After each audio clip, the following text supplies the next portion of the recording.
first time we ever got into a bus was the 1997 Warped Tour. So we have been touring in a van for 5.5 years. And in fact, we got that first bus, and then we went back to a van for about another year, and then the band started making enough income to where we could get a bus. And as you know, the bus, if you add it up between a van and a trailer or a truck and hotels, you offset the cost. It's not too much difference. So, but that first 97 Warped Tour was a trip. We were in a 1972 Eagle that was once owned by Kool and the Gang, and this thing was a pile of bolts, man. It was like the bathroom. There was only 9 bunks because where the other 3 bunks should be, that was the bathroom. The bathroom was in the hallway. Okay. And I won't even try to tell you what the stink was like. The air hardly worked that whole summer, but we felt like we were in the Taj Mahal, man. Oh, yeah, coming off of one of the Econo vans. I mean, I remember our first bus coming out. It was a Warped Tour for me as well coming out. And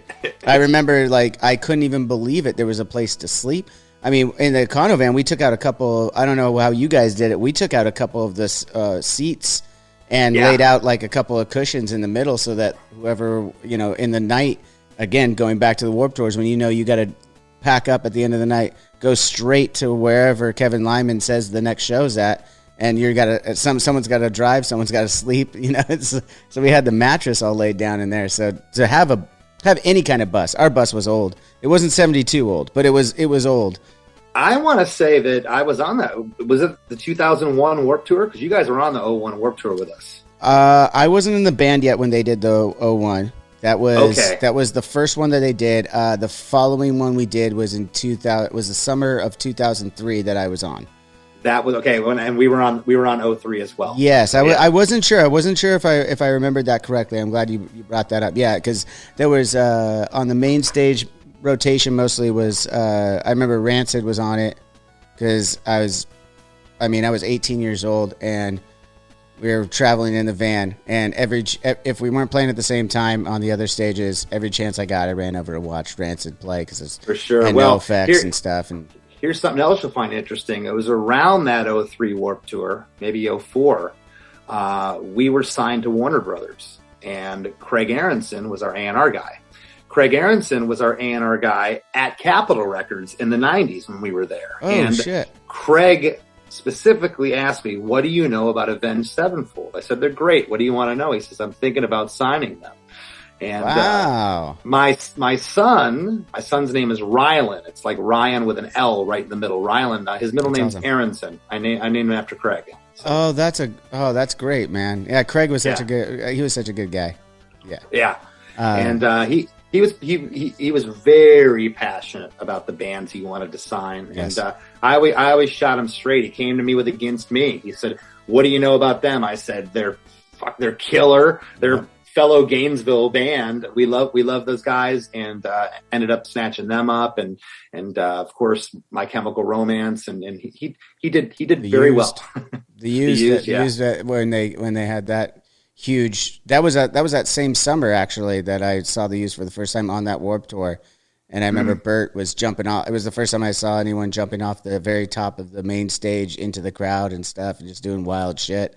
That was a lot of fun. I mean, God, those Warped Tours are great, though. It's a shame that they're not around anymore. Obviously, you've probably done several more than we have. If you started in '97, we only did about 4 or 5 of them, something like that.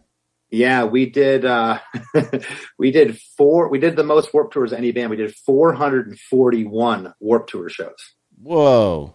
So that is well over. It's about 1.5 years of shows. Then add all the travel days. I'd say about 2 years of my life has been Warped Tour in some way or another.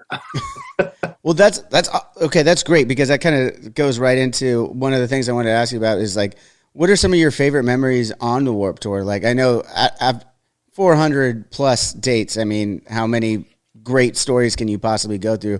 I did see in Kerrang, though, you mentioned some kind of prank where you had male strippers out at some point, and I don't know if you want to dive into that again here, or maybe that was really funny. So that was that was a Warped Tour of 1999. We were down in Pompano Beach, Florida, and the city officials decided And Eminem was on this year. Eminem got arrested that day because the same day. Same day. City officials decided that you could not curse on stage. You can't say any bad words. They gave a list of 7 words, like, motherfucker, shit, whatever. And so we had caught wind of this a couple of days early, and we decided, okay. So we hire these 2 twin brothers. They're male strippers. They were firefighters with the Pompano Beach Fire Department. And these guys show up. They're early 20-somethings, buff guys, look exactly alike. And they show up in these cop uniforms, and we have them hidden backstage, and they're instructed when to come out. And we come out, and we played like 2 songs, and then we break, and we said, "What's up, Pompano Beach? I'm sure you're well aware by now, the city officials," and everyone's boo, And we said, "Yeah, we think it's a bunch of baloney too, and it's lame, and they don't trust us because they know that we like to have a good time in our mouths, and we just hope that the day can go on, and we don't have any more trouble." So we launch into the next song. Well, the 2 cops come out, flanking the stage like this, and the audience, boo, flipping them off, going nuts. And they stood there for a good minute and a half of the song, and then they start their routine, and they get down into banana hammocks, man. they're in G-strings. They're running around the stage, and we were always trying to get a rise out of people and do stuff like that. That was July or August of '99. Fast forward, it's December of around Christmas time of '99. I'm laying in bed watching MMA one night, and there's a local thing from Florida, and all of a sudden this guy gets in the ring, and I'm looking, I'm going, man, he looks really familiar. And they said, yeah, this is so-and-so. He's from Pompano Beach, Florida. He's a firefighter by trade. And he, so not only was he a stripper and a firefighter, but he also did mixed martial arts, this guy.